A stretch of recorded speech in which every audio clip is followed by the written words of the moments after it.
warahmatullahi wabarakatuh. Alhamdulillahi rabbil alamin. Innal hamdalillahi nahmaduhu wa nasta'inuhu wa nastaghfiruhu wa natubu ilayhi wa na'udzu billahi min shururi anfusina wa min sayyiati a'malina. May yahdihillahu fala mudilla lahu wa may yudlilhu fala hadiya lahu. Wa ashhadu an la ilaha illallah wahdahu la syarika lah wa ashhadu anna Muhammadan abduhu wa rasuluh. Subhanaka la ilma lana illa ma 'allamtana innaka antal alimul hakim. Rabbana zalamna anfusana wa illam taghfir lana wa tarhamna lanakunanna minal khasirin. Allahumma arinal haqqa haqqan warzuqna ittiba'ah wa arinal batila batilan warzuqna ijtinabah. Allahumma ya muqallibal qulub tsabbit qulubana ala dinik. Allahumma ya muqallibal qulub tsabbit qulubana ala ta'atik. Allahumma rabbana atina fid dunya hasanah wa fil akhirati hasanah wa qina adzaban nar. Wa sallallahu wasallama wa baraka ala abdika wa rasulika nabiyyina Muhammadin wa ala alihi wa ashabihi ajma'in. Alhamdulillah, segala puji bagi Allah Subhanahu wa ta'ala, Tuhan yang menciptakan kita. Allah Subhanahu wa ta'ala masih lagi beri peluang kepada kita, sama-sama kita boleh duduk di dalam majlis ilmu pengetahuan sakut paut dengan pentafsiran daripada surah Az-Zumar. InsyaAllah pada perjumpaan kita sekali ini kita akan tengok isi kandungan ayat yang ke-48 daripada surah Az-Zumar. Jadi Tuhan ni duk royak di dalam ayat 47 tu lagi, nak royak kepada orang-orang hak pesing kata tidak gunanya akal fikiran dia sebagaimana Tuhan hendak, menzalimi diri dia dengan beberapa sifat yang Allah Subhanahu wa ta'ala merka. Utama sekali iaitu dia ambil sifat kekufuran mari pakai kepada diri dia, sehingga dia habis umur dalam keadaan dia itu tidak beriman kepada Allah Subhanahu wa ta'ala. Dan mereka yang jalan seumpama mereka itu sampaikan kepada hari ini. Maka apabila orang yang zalim kepada diri sebagaimana kita sebut tadi dengan cara hakikatnya iaitu orang tak beriman, dan orang yang beriman juga kena ambil pengertian, ambil fahami, ambil beringat. Kerana kalau kita ada iman sekalipun, kalaulah kita tak melaksanakan apa yang Allah Subhanahu wa ta'ala suruh dan retah, nescaya seolah kata kita zalim juga kepada diri kita. Seumpama kata orang Islam tetapi tak mau nak semaya, tak mau nak puasa, tak mau nak tutup aurat kalau bagi orang perempuan, tak mau nak cari harta dengan cara yang halal dan sebagainya. Itu makna kata perkara-perkara yang nak menzalimkan kepada diri masing-masing. Apabila orang umpama tu dia tengoknya azab yang Allah Subhanahu wa ta'ala sediakan bagi dia, maka dia terasa di dalam hati kata, hamba ni kalau boleh milik segala-gala harta yang ada di atas muka bumi ni dan seumpamanya mari bergana-gana lagi, nescaya kami nak gunanya harta tadi itu semua untuk nak tebuhkan diri kami daripada azab yang sangat dahsyat pada hari akhirat nanti, iaitu hari kiamat. Apabila Allah Subhanahu wa ta'ala buka yang nampak dengan mata kepala, kata seksa orang yang tersebut tadi itu macam mana. Itu maksud daripada ayat yang ke-47 daripada ini surah, iaitu ini surah Zumar. Maka apabila Tuhan tu nak buat lagu tu kepada dia, awak apa Tuhan nak jadi balas begitu lalu, maka kita tahu dah kata sifat dia tu sifat tak berimeh. Lepas tu satu lagi sifat dia macam mana sebab Tuhan nak marah sangat ni. Sebab nak marah sangat sehingga Tuhan ni cedek azab sedahsyat-dahsyat azab, sehingga dia apa berasa kata nak tebuh diri dia dengan segala-gala harta yang dia milik. Kalau boleh milik seluruh dunia ni, hak dia seorang je nak tebuh juga diri dia daripada azab tu. Lagu mana sampai gitu lalu? Tuhan kata wa badalahum sayyi'atu ma kasabu, dan telah nyata bagi mereka kejahatan-kejahatan yang mereka telah usahakan. Ni dia makna apabila Tuhan dia tengok kejahatan dia tadi itu, hak dia buat, hak dia duk berasa haneleh, hak dia berasa sakit, duk berasa tak setunduk kepada ajaran Tuhan. Apabila Tuhan nampakkan hakikat amalan jahat dia tu kepada mata kepala dia, lagu mana ya jadi? Wahaqa bihim, dan melimputilah akan mereka makanu bihi, apa yang mereka pernah yastahziun, apa yang mereka itu pernah memperolok-olokkan, mengejek-mengejekkan. Sebab mereka ni kita boleh tahu kata dia ni sekadar bukan kata tak beriman kepada ajaran Allah yang dibawakan oleh Rasulullah alaihi salatu wassalam, akan tetapi melampau mereka ini. Melampau macam mana? Melampau sampai menyakiti akan Rasulullah sallallahu alaihi wasallam. Menyakiti lagu mana? Iaitu memperolok-olokkan. Kalau bahasa kita agak mengejek orang apabila lemahnya daripada nak bawa datang kemukakan ilmu pengetahuan, maka dia akan memperolok-olok, mempersena-senakan terhadap rasul-rasul dan orang-orang jijak lakah seumpama rasul-rasul. Mereka ini tak ada hal lain. Ya ada kerja dia iaitu nak mempersena-senakan, nak buat mudah-mudah, nak buat mengejek-mengejek mai. Maka sifat mengejek ni adalah sifat bagi orang yang tak beriman mula-mula sekali. Sebab apa yang kena mengejek pada nabi-nabi dan rasul-rasul? Kerana dia tidak ada cara nak wi nabi, nak wi rasul itu jadi sedih, nak wi sakit hati, malaikat cara nisa. Apabila gitu, apabila ia ni menyakiti Rasulullah sallallahu alaihi wasallam dan rasul-rasul lain pun serupa ya, dengan sebab ia menyakiti, dia mempersenda-sendakan, wak mengejek-mengejek, wak mai-mai, wak suka-suka, wak khinyih-khinyih, wak bisik-bisik di kalangan mereka supaya nak menyakiti orang bawanya risalah surat kiriman daripada Allah Subhanahu wa taala mari kepada dia. Dia buat mengejek-mengejek. Maka perangan ini bukan sekadar di orang kafir saja. Bahkan dia ada di orang-orang yang beriman, tetapi orang beriman tak betul dengan jalan hak Tuhan kena. Ada juga. Lagi kita akan tengok kisah. Lagu mana supaya saya nak bagi kisah di sini, mari kita pakat tengok. Tuhan kata dalam surah Yasin kita duk baca tu, sifat nak royak kepada umat Islam kita yang beriman dengan Rasulullah sallallahu alaihi wasallam, kata sifat mereka ni tak lari daripada apa Tuhan royak. Tuhan kata dalam surah Yasin, Tuhan kata ya hasratan 'alal 'ibad ma ya'tihim min rasulin illa kanu bihi yastahzi'un. Ya hasrah, alangkah ruginya hamba bersifat lagu mana? Yakni tidak datang seorang rasul mana-mana kepada kaum, kepada dunia ini, illa kanu bihi yastahzi'un, malaikat mereka itu mempersena-senakan, wak mengejek-mengejek, wak menganying-menganying, wak suka-suka. Ni nak royak kata sifat ni adalah sifat orang tak beriman, walaupun orang beriman ambil mai pakai mari wak jadi panduman hidup sekalipun kena cela di dalam agama kita.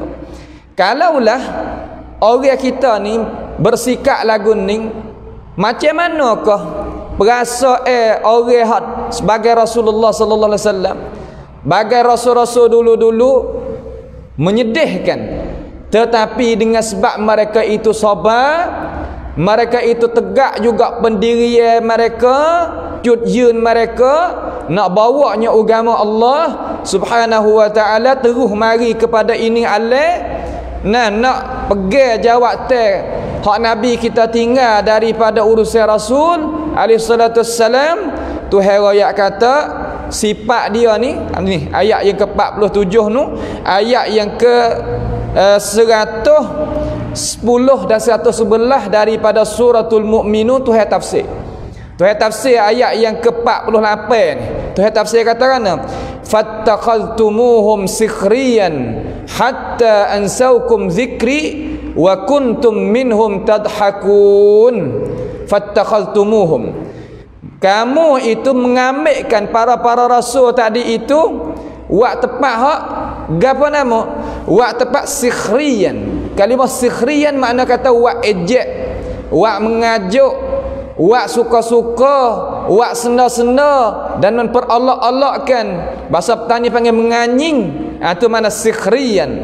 Hatta ansaukum dzikri, sehingga kamu itu puak awak amal lagu tu, hak bersifat perangai lagu tu, lupa apa ajaran yang dibawakan oleh Rasulullah alaihi salatu wassalam, yang dibawakan oleh nabi-nabi, yang dibawakan oleh rasul-rasul, yang dibawakan oleh para warasatul anbiya kepadamu. Terlupa dengan sebab apa? Sebab mu sendiri tu wak sena-sena main terhadap ajaran Allah Subhanahu wa taala, dengan sebab kamu mengejek terhadap dia. Kemudian wa kuntum minhum tadhakun, sukalah puak dia apabila dia boleh mengejek terhadap rasul-rasul, nabi-nabi dan para pendakwah yang suka mereka ini. Minhum tadhakun, suka. Wasa gembira hati dia, wasa kata mujur, wasa suka, wasa kata puas hati dengan perbuatan yang mereka itu buat.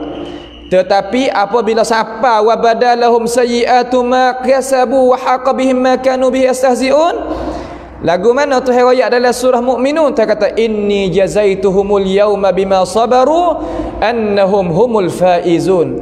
Sesungguhnya aku itu balas hari ni, iaitu hari mana? Hari kiamat. Yang hari tu jumpa di antara orang yang mengejek, orang kena mengejek, orang mengajuk dan orang kena mengajuk, orang bersena main dengan orang kena sena, orang kena menganying dan orang hak menganying. Jumpa hari tu. Hari tu Tuhan kata inni jazaituhumul yaum. Hari ni aku nak balaskan orang yang para rasul, orang yang turut para rasul, dan orang hak jadi rasul sendiri dan jadi nabi sendiri, hak kena persena-sena perelak Allah, dan hak mengejek kena mengejek tadi. Bima sabaru, balas dengan apa ya Allah?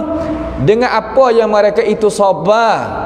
Sabar di atas gapo? Sabar di atas nak bawanya agama Allah Subhanahu wa taala, bawanya ajaran Allah Subhanahu wa taala, bawanya pendirian dia. Yang dia nak bawa agama Tuhan ni, dia kena pakai cut yun, kena pakai pendirian. Kalau tak pakai pendirian, bagaimana nak bawa agama Tuhan? Bima sabaru, pada lagu mana ya Allah? Annahum humul faizun, mereka itulah mereka yang dapat kemenangan hak sebenarnya. Hak dapat kemenangan hak sebenar mereka ini. Sebab tu kita kena sabar. Satu kisah, cuba kita tengok zaman Abbasiyah. Zaman Abbasiyah ni penuh dengan qadhi-qadhi, ketua-ketua Al-Mu'tazilah. Mu'tazilah ni salah satu daripada jalan ni puak-puak yang tak ada ikut ajaran Allah Subhanahu wa taala dengan cara 100%. Dia orang Islam tapi Islam pasal fasik. Dia orang Islam pasal zalim ke diri. Itu apa panggil Mu'tazilah. Zaman tu dia boleh menguasai kerajaan. Dia boleh menguasai kerajaan, dia cocohnya raja, sampai raja tu nampak dengan cara memikir dia. Ahli kalam orang panggil Mu'tazilah ni. Lalu dia ni pengaruhkan raja boleh, dia suruh raja tadi, dengan sebab raja ada jawatan kuasa, suruh peranakkan puak-puak ahli sunnah ni semua daripada ulama-ulama yang ada di dalam itu zaman. Siapakah Buwaiti yang ada? Buwaiti ni pengsebar mazhab Syafi'i, hak besar jugalah duduk di Mesir nunu. Dia panggil mari di Baghdad, mati tahu mereka ini. Dan Imam Ahmad tu dah ada di Baghdad, kena katak, kena pukul. Sukalah puak dia apabila Imam Ahmad kena godek, kena katok, kena pukul. Suka Nampak tak? Siapakah nampak gusi-gusi? Siapakah datang 70 orang daripada puak Tok Qadhi dia? Kerana nak mengejek terhadap ajaran yang dibawakan oleh Imam Ahmad. Sebab Imam Ahmad ni bawa tali Rasulullah sallallahu alaihi wasallam. Dia kata 70 orang puak dia mari depan raja, dia kata, "Bunuh Imam Ahmad. Bunuh dia. Tak apalah darah dia tu kami sendiri nak tanggung depan Tuhan esok." 70 orang mari jumpa dengan raja. Akan tetapi Imam Ahmad dengan sebab sabar dia kerana nak bawanya ajaran walaupun kena mengejek, kena menganying daripada ahli kalam umpama tu. Nah, sebab dia lemah akal. Depan Imam Ahmad dia tak kuasa nak wi alasan gapo-gapo pun tak kuasa. Ya wi satu Imam Ahmad jawab dengan Quran, jawab dengan hadis Rasulullah sallallahu alaihi wasallam. Lalu dia suruh bunuh.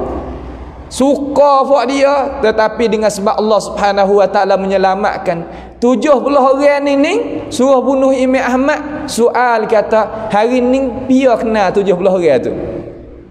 Di kalangan orang Islam sendiri pun tak ada dia kenal. Tapi Imam Ahmad walaupun seorang diri dia bawa ajaran Allah Subhanahu wa taala kepada ini dunia, tegak di atas jalan Rasul alaihi salatu wassalam.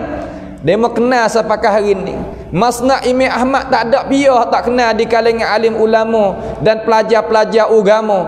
Dan kita dah ambil hadis-hadis dalam tu mari dak sebar kepada alam dunia ini supaya dapat kita tu dapat rahmat daripada Allah Subhanahu wa taala.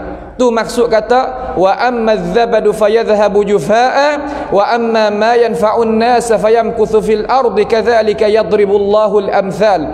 Apa yang manfaat bagi manusia Tuhan mengkekalkan. Apa hak tak manfaat walaupun ramai setara mana Tuhan akan sepak tu parit habis, tak ada dikenalkan. Tetapi hari ni Tuhan balah bagi dia apa yang mereka itu buat kerja. Sebab itulah yastahzi ni ada dua bagai di kalangan ulama, dua bagai di kalangan manusia. Hak kafir sebenar-benar kafir, dan yang kedua orang Islam yang tak mau nak patuh pada ajaran al-Islam, maka dia akan jalan seumpama tu. Maka kita sabar. Kena sabar terhadap apa yang mereka itu duk mengejek menganying. Nah, kena sabar terhadap apa yang mereka itu Allah mempersena-senakan, sebab ia bukan persenakan kita, sedangkan ia persenakan ajaran yang kita bawa daripada Allah Subhanahu wa taala dan Rasul. Itulah supaya nak kita orang bawa risalah daripada Allah Subhanahu wa taala dan daripada Rasulullah sallallahu alaihi wasallam sendiri tahu akan ini hakikat. Itulah sedikit daripada makna pengertian yang dengan cara merangkungi ayat yang ke-48 daripada surah Az-Zumar. Kita nak pindah masalah sikit pada ayat yang ke-49 tu, nak ayat tabiat manusia. Tabiat manusia ni Tuhan nak ayat we tahu. Kita sebagai manusia juga, maka Tuhan nak ayat tabiat kita. Tabiat umpama ni tabiat yang Tuhan tak reda, Tuhan tak kena, Tuhan tak setuju. Apabila kita tahu gitu, kita sebagai orang Islam wajiblah kita memperjauhkan diri kita daripadanya. Tuhan katakan, wa idzal massal fa idza massal insana durrun, maka apabila bahaya tadi itu mengenai akan manusia, apabila bahaya ni kena kita, tipu kita, bahaya ni kata ulama tafsir tak kira lah daripada cuba ni lah, daripada susah daripada kepayah atau makna apa nama dur. Da'ana, ia manusia tu seru kami. Da'ana makna berdoa kepada kami. Bahasa dia apabila manusia ni ya rasa kata sepik jalan, sepik dada, sepik cara hidup dia, ya doa. Karena dia tahu kata Allah Taala tu Tuhan dia tahu. Da'ana, ya berdoa, ya seru, ya minta kepada kami, iaitu kepada Allah Subhanahu wa taala. Lepas daripada manusia itu berdoa, thumma idza khawwalnahu ni'matan minna, apabila kami beri kepadanya satu nikmat dari sisi kami. Makna nikmat tu hak kita boleh, kita duk sebab duk berasa susah hati, duk rasa payah hati, kita berdoa kepada Tuhan, Tuhan buka jalan kepada kita. Apabila Tuhan buka jalan kepada kita, kita rasa serenaklah apa hak Tuhan wik kita. Itu mana satu nikmat. Tu makna kata summa khawwalnahu ni'matan minna, daripada kami. Tuhan mengaku kata nikmat tu pada dia. Tuhan tahu kata nikmat hak boleh kepada manusia tu hak Tuhan. Lepas daripada tu apabila Tuhan ni kepada manusia yang susah, yang akak tangi kepada Allah Subhanahu wa ta'ala, Tuhan dah nikmat dia jadi lagu mana? Qala innama utituhu ala ilm. Ia berkata, manusia yang lekeh, yang dhaif, yang sepik dada, sepik jalan tadi tu, ia katakan, sesungguhnya apa yang diberikan kepada aku itu kepintaran aku. Hak tu hak cidik pandai aku, terlupa Tuhan. Hak tu kepandaran aku tu innama utituhu ala ilm. Sebab aku bijak ni, sebab boleh lepas diri aku ni. Sebab aku pandai ni, sebab boleh jadi aku lagu ni lepas daripada kesusahan ni. Hak duk payah, hak duk jadi pakai miskin jadi kaya sebab aku reti ni. Sebab ilmu aku. Sebab aku ada pengalaman, ada perasaan gitu lagi ni. Ia terlupa Tuhan. Nah, ia terlupa Allah Subhanahu wa ta'ala. Ni sifat manusia. Bal hiya fitnah. Lalu Tuhan kata bahkan nikmat itu satu percobaan. Fitnah di situ makna percobaan, ikhtibar, percobaan daripada Allah Subhanahu wa ta'ala. Percobaan Tuhan. Tuhan wi kita tu sebagai percobaan. Nak tengok kata kita ni nak syukur ke tak? Tak ingat ke hadis yang sahih daripada baginda Nabi sallallahu alaihi wasallam? Ada satu kumpulan tu manusia hak ning, ia kepala tak ada rambut. Hak ning mata buta, hak ni bisu. Tiba-tiba ia tu jumpa dengan malaikat. Yang malaikat tu sebagai malaikat Tuhan lah, duk jalan atas muka bumi ni sebagai manusia. Tuhan buat jadi rupa manusia. Hak Nabi duk cerita mari ni bukan benda dengan. Lalu ia minta kepada Tuhan. Ia minta kepada Tuhan dia tu nak jumpa benda hak molek. Tuhan jumpa dengan malaikat. Jumpa malaikat, malaikat tanya tamu nak gapo? Duk kacau-kacau, duk kecek banyak ni dengan cara kesimpulan. Dia kata aku ni nak rambut aku tumbuh. Nah, nak rambut aku tumbuh. Malaikat pun sapuh di kepala naik sungguh rambut dia. Hak ning mata tak nampak, malaikat sapuhnya nampak. Hak ning bisu, malaikat nek di lidah dia dengan tangan boleh kecek. Lalu tiba-tiba mun nak gapo lagi? Dia kata aku nak kambing, nak modal pala modal tuntun untuk nak nego. Malaikat ambil kambing aku ni banyak ni, aku duk payah kambing. Dia tak tahu kata malaikat wi. Apabila wi pak tu duk ngah kerja lagu tu lah, duk kerja jadi sampai ka boleh satu bukit tu kambing saja. Kaya dah lah. Tuhan hantar pula malaikat mari jumpa dengan 3 jenis. Lalu malaikat jumpa hak mula-mula sekali, hak mata tak nampak. Tak kemung ni asal tak nampak ke jumpa dengan saya. Ai dak. Dak kita mata nampak ya di asal, kita kaya di asal. Ya tak ingat lah. Ya kaya di asal, tu tabiat manusia. Lalu kambing tu malaikat mai minta 2 ekor, ya bukan banyak. 2 ekor ya untuk nak buat makan, nak cuba. Ya dak tak boleh hak kita pera ni bukan mudah nak boleh pera, nak boleh gemuk gini bukan mudah. Tak boleh. Tak kemung ni orang mata buta ke? Ada, kami tak ada mata buta, kami kaya berdasar.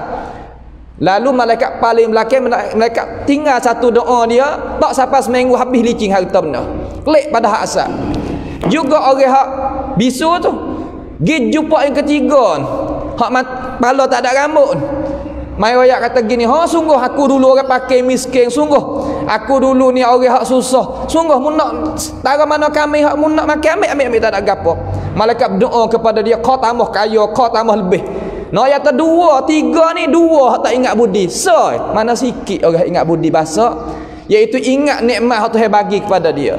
Ni nak ayat kepada kita kata bal hiya fitnah, bahkan dia itu adalah fitnah, percobaan Allah Subhanahu wa ta'ala. Karena Tuhan akan tanya kita harta ni satu persatu, sekuk ke sekuk, samah ke samah. Min aina akhadta wa fi ma anfaqta, daripada ambil harta tu daripada mana dan membelanja macam mana. Sebab gana Tuhan nak tanya, karena kata dalam hadis al-mal malullah, harta tu harta Allah Subhanahu wa ta'ala. Tuhan kita pinjam. bukan harta kita. Walakinna aktsarahum la ya'lamun.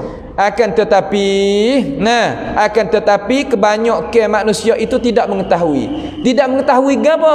Tidak mengetahui kata apa yang Allah Subhanahu wa taala itu berikan kepada dia itu satu percobaan daripada cobaan Allah Subhanahu wa taala, supaya nak Tuhan tu, supaya nak Tuhan tu nak kita tahu kata dunia ni penuh dengan percobaan, kerana dunia ni tepat kita nak mengiqamati ibadah. Kita nak ibadat ni ya kena penuh dengan apa? Penuh dengan percobaan, supaya nak kita ni bertambahnya iman dan jaganya iman kita, supaya nak kita tu dapat pakat berjaya. Pasti kita kena reti cara kita nak pakai hidup, dan urusan di dalam kita nak hidup ni kena tahu.